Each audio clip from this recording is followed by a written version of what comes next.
For the past 12 years, Florida has become a MAGA mecca. It's where their failed presidential candidate and current governor, Ron DeSantis, says woke goes to die. Well, today we got a reminder of the power of the conservative movement in that state. 7 conservative justices, 5 appointed by DeSantis, allowed a 15-week abortion ban to stand. What's far more disturbing is that a 6-week ban will now go into effect within 30 days because Florida Republicans don't think their 15-week ban went far enough. However, on the same day, the court surprised pretty much everyone by granting Florida voters the opportunity to overrule that decision by approving a November ballot initiative establishing abortion as a right until viability. It will take a 60% majority to pass. But this places a potent issue directly into the hands of the voters, and it has the potential to fully resuscitate a Florida Democratic Party that had already been showing signs of life. In a recent special election in Central Florida, a Democrat won a Republican-held seat in the State House, and a Democrat flipped the mayor's office in Jacksonville last year. Florida Senator Rick Scott will be on the ballot in November, and given today's news, he, along with another of other Republicans, will face a more challenging path to re-election. Scott barely eked out a victory in 2018, just beating incumbent Democrat and former astronaut Bill Nelson by 1/10 of a percentage point. While in the Senate, Scott, who is as charismatic as Ebenezer Scrooge, has been a major champion for the wealthy and for major corporations. He is an adversary to women and the poor and a thorn in Mitch McConnell's side. Scott proposed putting Social Security and Medicare on the chopping block with a wild plan that would force Congress, get this, to have to reauthorize the programs every 5 years. Scott also doesn't seem to think women should be allowed to make decisions for themselves. He supported Governor DeSantis and his move to sign a 6-week abortion ban, which he said he would have done if he was still governor. Now, as a senator, he thinks it's time to talk about a federal abortion ban. Florida is officially the first state where pro-choice advocates have successfully placed a constitutional amendment on abortion on the 2024 ballot. And it could have major, major consequences. Joining me now is Florida Congresswoman Debbie Mucarsel-Powell of Florida, who is running to replace Rick Scott in the U.S. Senate.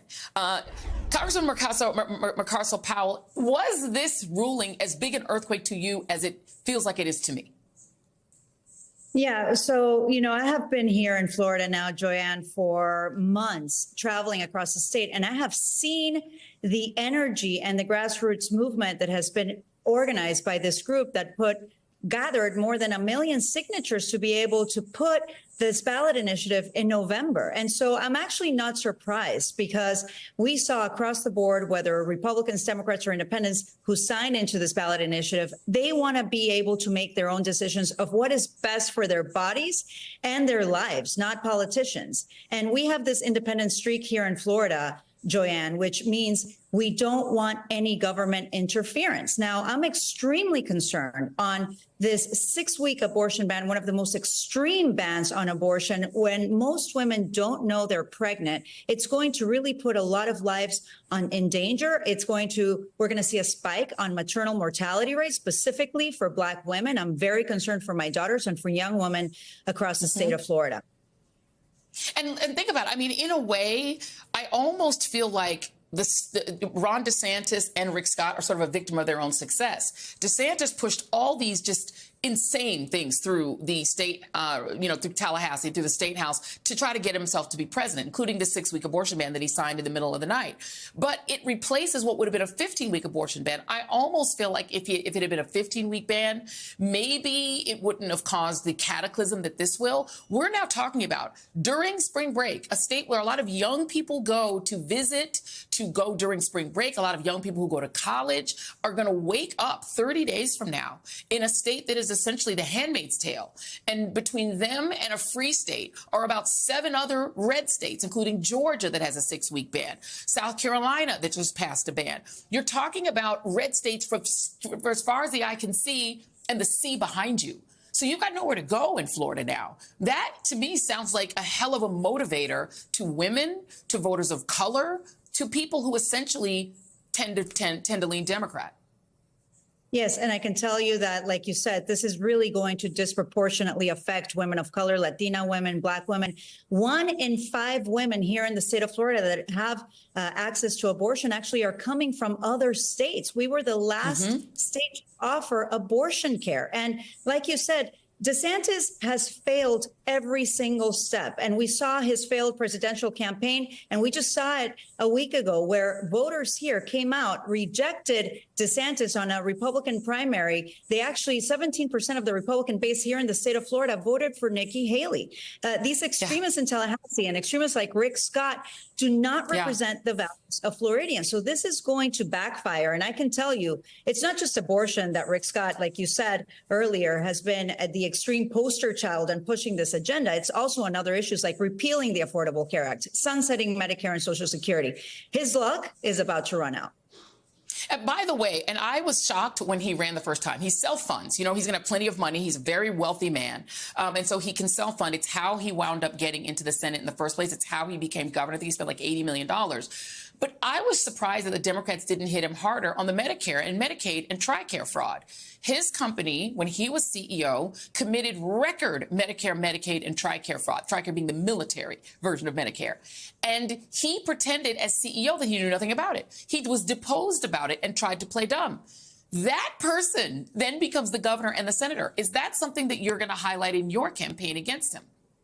I've been talking about this since day one. And look, I come from Latin America, Joyanne. I was born in Ecuador. I came here when I was 14, started working at a minimum wage job at the age of 15. We know, Latinos know what it looks like to have corrupt politicians like Rick Scott using that money that he actually took from Medicare, from the government to buy the seat in the Senate and then use that seat for self-enrichment and self-gain. And that is why voters will reject Rick Scott in November. We have 2 polls now showing me ahead of Rick Scott after they know the truth of who he truly is. And he's one of the most vulnerable Republicans.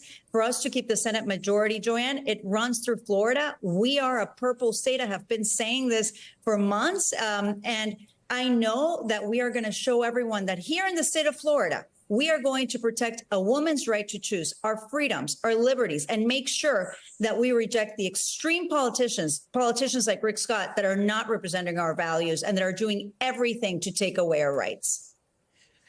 Former Congresswoman Debbie Mucarsel-Powell. Now, I know that this is somebody who's from the state where I used to live because she calls me Joyanne. That's my real name, so that's how I know. A woman, a Latina, a Democrat who seems to get it and know how to fight. Baby, Florida is back in play. Florida's back, baby.